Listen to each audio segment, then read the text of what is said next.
نشوونما کے نظریات. پیاجے کا وقوفی نشوونما کا نظریہ. وقوفی نشوونما کا نظریہ پیاجے نے 1920 میں پیش کیا تھا اور یہ پہلا فرد تھا جس نے ماحول اور ورثے دونوں کے انٹریکشن کو اہمیت دی. اور اس نے کہا کہ اس نے بتایا کہ کس طرح سے بچہ ایک سادہ ریفلیکسز سے بالغوں جیسی پیچیدہ سوچ اپناتا ہے. اور اس نے کہا کہ یہ سفر بالکل سیڑھیوں کی طرح سے سٹیپ بائی سٹیپ ہوتا ہے کہ بچہ ایک سٹیج سے دوسری سٹیج اور پھر تیسری سٹیج سے چلتا ہے. اس کی ایگزامپل اس نے ایسے دی جیسے ایک بٹر فلائی بنتی ہے. جیسے بٹر فلائی جو ہے وہ پہلے لاروا بنتی ہے, پھر پیوپا بنتی ہے, پھر کیٹرپلر بنتی ہے اور پھر اس سے بٹر فلائی بن جاتی ہے. اس میں سے کسی بھی سٹیپ کو مائنس نہیں کر سکتے. اگر کسی کی سٹیپ کو مائنس کریں گے تو وہ چیز بنے گی نہیں. اس نے کہا کہ اسی طرح سے وقوفی نشوونما ہوتی ہے کہ کسی بھی چیز کو یا کسی بھی سٹیپ کو نکالا نہیں جا سکتا, سٹیپ بائی سٹیپ ہوتی ہے. اس نے کہا کہ جو بچے ہوتے ہیں یا انفینٹ ہوتے ہیں ان کی سوچ, ان کی تھنکنگ بڑوں کی طرح پیچیدہ نہیں ہوتی, سمپل ہوتی ہے, سادہ ہوتی ہے. لیکن آپ یہ نہیں کہہ سکتے کہ بچے احمق ہوتے ہیں یا بیوقوف ہوتے ہیں.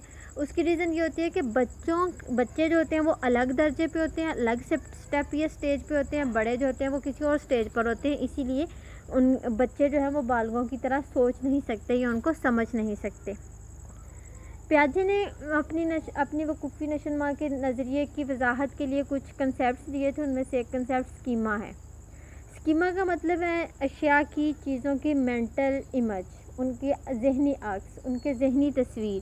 جب بچہ کسی چیز کو سیکھتا ہے, اس کو کچھ بتایا جاتا ہے تو اس کا مینٹل امیج بتا لیتا ہے اور یہی جو ہے یہ اس کو اسکیما کہا جاتا ہے. اور اسکیما کی اہمیت وقوفی نشوونما میں ایسی ہے جیسے بلڈنگ بلاکس کی ہوتی ہے اور یہی بیسک یونٹ ہے. اس کے علاوہ دو اور تصورات دیے ہیں اس نے. ایک کنسیپٹ آپریشن. جب بچہ اسکیما کو ذہنی طور پر دہرانے کے قابل ہوتا ہے تو اس کو وظیفہ, ذہنی عمل یا آپریشن کہا جاتا ہے. اس کے علاوہ اس نے کنسیپٹ دیا یکجائیت کا یا سیمیلیشن کا. یکجائیت کا مطلب ہے یکجا کرنا, اکٹھا کرنا, سیمیلیٹ کرنا. اسیمیلیشن سے مراد یا یکجائیت سے مراد ہے کہ جب بچہ اپنے ذہن میں موجود پہلے سے اسکیما میں نئی معلومات شامل کرتا ہے, ایڈ کرتا ہے تو اس کو یکجائیت کہتے ہیں. جیسے اس طرح سے پہلے سے موجود معلومات اس میں نئی معلومات اسی میں شامل کی جا رہی ہیں تو یہ یکجائیت ہے. اس سے اس کے وقوف میں وسعت پیدا ہوتی ہے. اس کے بعد ہے موافقت یا اکوموڈیشن. اکوموڈیشن کا مطلب ہے کہ جب بچہ پہلے سے موجود معلومات میں نئی معلومات ڈالتا ہے تو پہلے والی معلومات میں اسے کچھ تبدیلی کرنا پڑتی ہے, اسے کچھ رد و بدل کرنا پڑتا ہے تو اس کو موافقت یا اکوموڈیشن کہتے ہیں. اب اس پکچر میں دیکھیں کہ جیسے بچے کو ایک اسکیما دیا گیا ہے, بچے کو ایک چیز دکھائی گئی کہ یہ ہارس ہے, گھوڑا ہے.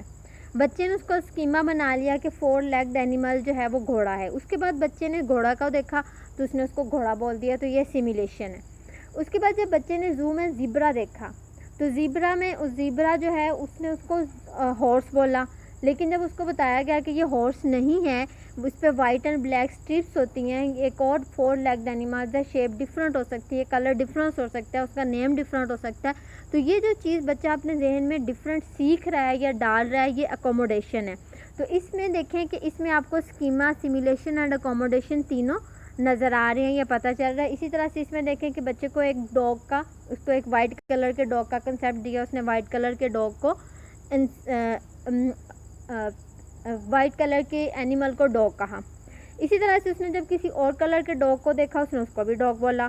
تو جب اس نے دیکھا کہ 2 ڈفرینٹ کلرز میں ایک ہی چیز ہو سکتی ہے, اس کے بعد اس نے اسی کلر کی کیٹ کو دیکھا, اس نے اس کو ڈاگ بولا.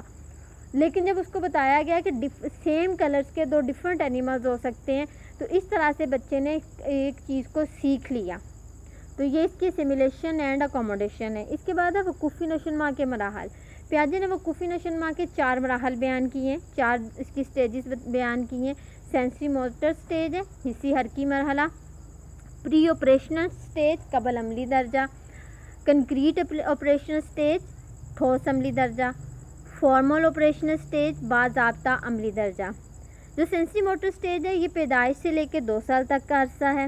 پری آپریشنل سٹیج 2 سے 6 سال تک کا ہے, اسے کہیں 6 اور کہیں 7 سال لکھا گیا ہے. کنکریٹ آپریشنل سٹیج 7 سے 11 یا 12 سال کا عرصہ ہے اور فارمل آپریشن سٹیج یہ 12 سے آنورڈ اڈلٹہوڈ تک کی سٹیج ہے.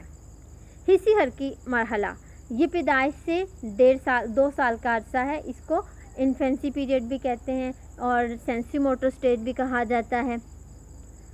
یہ پیدائش سے 2 سال تک کا ہے, اسے انفینسی کہا جاتا ہے. اس میں نیو بورن جو ہوتا ہے اس کی جو انرجی ہوتی ہے یا اس کا ذہنی عمل ہوتا ہے وہ اس کے ریفلیکسز تک ہی ہوتا ہے. اس کے شروع میں بچے کے ریفلیکسز جو ہوتے ہیں وہ سینسری اور موٹر ہوتے ہیں, حسی اور حرکی ہوتے ہیں.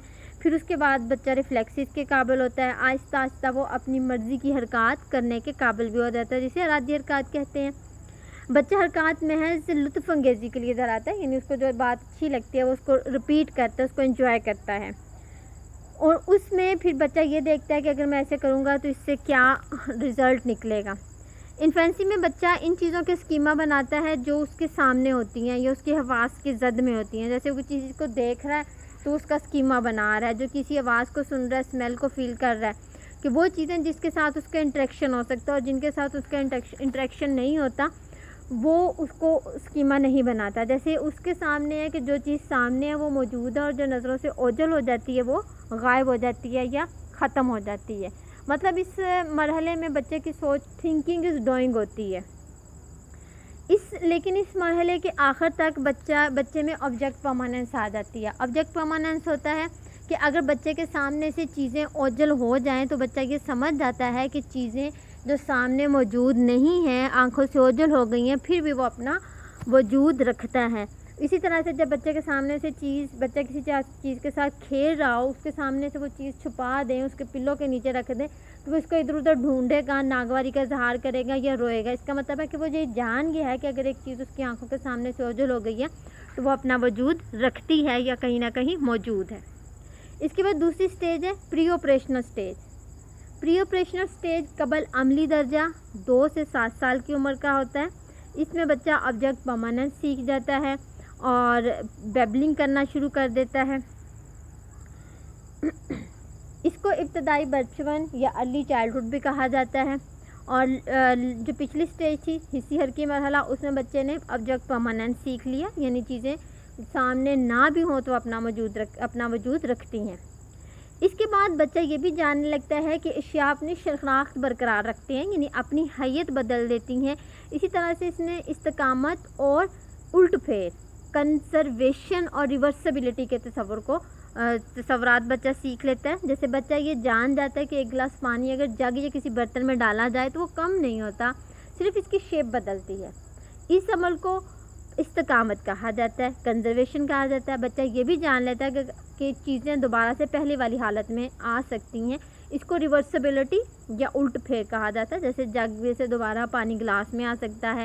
اگر ایک کاغذ کو فولڈ کر کے کچھ بنایا جائے تو وہ انفولڈ ہو کے وہ دوبارہ سے کاغذ بن جاتا ہے. جیسے اس تصویر میں اگر برتن کی شیپ بدل دیں یا ڈفرنٹ گلاسز میں پانی ڈال دیں تو بچہ جان جاتا ہے کہ یہ ایک ہی مقدار ہے, یہ اتنا ہی پانی ہے, یا اس کی وہی شیپ ہے. اسی طرح سے اس میں ریورسبلٹی ہے کہ چیزیں دوبارہ سے ریورس ہو جاتی ہیں.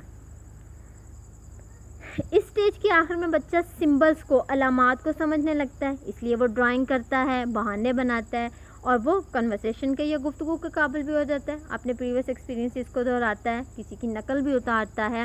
جیسے بچے چور سپائی کھیلتے ہیں, گڑیا گھر کھیلتے ہیں, ڈاکٹر مریض کھیلتے ہیں, تو یہ ساری چیزیں جو ہے نقالی ہوتی ہیں. تو اس میں کسی نہ کسی کردار کو پریزنٹ کر رہا ہوتا ہے. اس مرحلے پر بچہ چیزوں کی درجہ بندی کرتا ہے اور صرف کسی ایک پہلو کو دیکھنے کی صلاحیت رکھتا ہے. اس کو سینٹریشن کہتا ہے. جیسے بچہ پہیوں پر حرکت کرنے والی ہر چیز کو گاڑی کا نام دیتا ہے. تو یہ سینٹریشن ہے, چیزوں کو اپنے حوالے سے دیکھنا, ایک ہی پوائنٹ پہ فوکس کرنا اور ایک سے زیادہ پوائنٹس پہ فوکس نہیں کرنا. جیسے ایک ٹوائے ہے تو وہ ٹوائے ہے, وہ یہ نہیں کہ وہ ریڈ بھی ہو سکتا ہے یا ٹھوس بھی ہو سکتا ہے, یہ نہیں, صرف ایک پوائنٹ کو سمجھنا, یہ ایک پوائنٹ کو دیکھنا. اس میں بچہ دوسروں کے نقطہ نظر کو نہیں سمجھ سکتا, دوسروں کی طرح نہیں سوچ سکتا, وہ ہر چیز کو اپنی ذات کے حوالے سے دیکھتا ہے. اس لیے اس کو ایگو سینٹرزم بھی کہا جاتا ہے. جیسے سینٹریشن کیا ہوتا ہے, tendency of the child to only focus on the things are event and exclude other aspects, کہ جو چیزیں اس کے سامنے ہیں, جس طرح سے ان کو وہ پرسیو کرتا ہے, وہ چیزوں کو اسی طرح سے دیکھتا ہے, وہ دوسروں کی پرسیپشن کو نہیں سمجھ سکتا, وہ اپنے حوالے سے. اب یہاں پہ اس کے یہ کہہ سکتے ہیں کہ بچہ اپنی اینک سے دنیا کو دیکھتا ہے. پیاجے نے تیسری سٹیج بتائی ہے کنکریٹ آپریشنل سٹیج. ٹھوس عملی درجہ، اس کو 7 سے 11 یا 12 سال تک کا پیریڈ ہوتا ہے. یہ اسے وسطی بچپن یا مڈل چائلڈہڈ بھی کہا جاتا ہے، اور یہ 7 سے 11 سال تک کی عمر تک بچے اشیاء کو 2 یا 2 سے زیادہ پہلوؤں کو جانچنا شروع کر دیتے ہیں. اس کو ڈی سینٹریشن بھی کہتے ہیں. یہ سینٹریشن کا الٹ ہے. سینٹریشن میں یہ ہے کہ بچہ کسی چیز کے ایک اسپیکٹ کو دیکھتا ہے کہ دنیا کو اپنے حوالے سے دیکھتا ہے، لیکن یہ ڈی سینٹریشن ہے، غیر مرکزیت ہے. اس میں بچہ چیزوں کے ایک سے زیادہ پہلوؤں کو بھی دیکھ سکتا ہے، یعنی دودھ میٹھا بھی ہے، ٹھنڈا بھی ہے، مزیدار بھی ہے. کوئی کھلونا سخت، بڑا، سرخ، بھاری بھی ہو سکتا ہے. یعنی بچہ چیزوں کے حجم، جسامت اور لمبائی جیسے تصورات کو اکٹھا کرنا سیکھ جاتا ہے. اس کے علاوہ بچے کی سوچ جو ہوتی ہے، اس میں سوچ بچار کرنے کے لیے اس کو مختلف مہیجات کی ضرورت نہیں ہوتی. جو چیزیں اس کے سامنے موجود نہیں ہوتی وہ ان کے بارے میں بھی سوچ سکتا ہے، اور جو چیزیں موجود ہوتی ہیں ان کے بارے میں بھی سوچ سکتا ہے. لیکن ابھی اس عمر تک بچہ سادہ لوجک سے کام لیتے ہیں. اس مرحلے کے آخر تک بچے کنسیپٹس کو سمجھنے لگتے ہیں، جیسے اوپر، نیچے، فلاں سے بڑا، سب سے بڑا. ان کنسیپٹس کو سمجھنے کے قابل بچہ ہو جاتا ہے. یہ ہے کنکریٹ آپریشنل اسٹیج. اس کے بعد لاسٹ اسٹیج ہے فارمل آپریشن اسٹیج، باضابطہ عملی درجہ. یہ 11-12 سال کی عمر سے لے کے آن ورڈ ایڈلٹہڈ تک، ادھیڑ عمر تک کی جو ایج ہوتی ہے اس کو فارمل آپریشن اسٹیج کہا جاتا ہے. یہ اسے ایڈولسنس تک بھی کہا جاتا ہے، اسے لیٹ چائلڈہڈ بھی کہا جاتا ہے، تاخیری بچپن بھی کہا جاتا ہے. اس میں بچے کی سوچ جو ہوتی ہے سمبولک ہو جاتی ہے، تجریدی ہو جاتی ہے. بچہ مشکل کنسیپٹس کو سمجھنے کے قابل ہو جاتا ہے، پیچیدہ کنسیپٹس کو سمجھنے کے قابل ہو جاتا ہے، جیسے فرض شناسی، ایمانداری، حب الوطنی. ان کنسیپٹس کو بچہ سمجھنے لگ جاتا ہے. وہ بہتر ریزننگ کے قابل ہو جاتا ہے، بہتر چیزوں کو سمجھنے، ان کی لاجک سمجھنے، ان کی ریزن سمجھنے کے قابل ہو جاتا ہے. اس طرح سے بچے میں فرضی تعقلات یا فرضی کنسیپٹ بنانے کی صلاحیت بھی پیدا ہوتی ہے. اسے کیا ممکن ہے اور کیا ممکن ہو سکتا ہے، کیا پاسبل ہے، کیا پاسبل ہو سکتا ہے، جیسے فرضی امکانات پر بحث کرنے میں کوئی مشکل نہیں ہوتی. اور یہ وقوفی نشوونما کا آخری مرحلہ بھی بلوغت سے پہلے مکمل ہو جاتا ہے، اور اس کے بارے میں کہا جاتا ہے کہ یہ بلوغت تک یا بلوغت سے پہلے کمپلیٹ ہو جاتا ہے. اور اس میں پھر آگے آگے جیسے بچہ بڑا ہوتا جاتا ہے اس میں مزید ریزننگ یا مزید سمجھداری آتی جاتی ہے.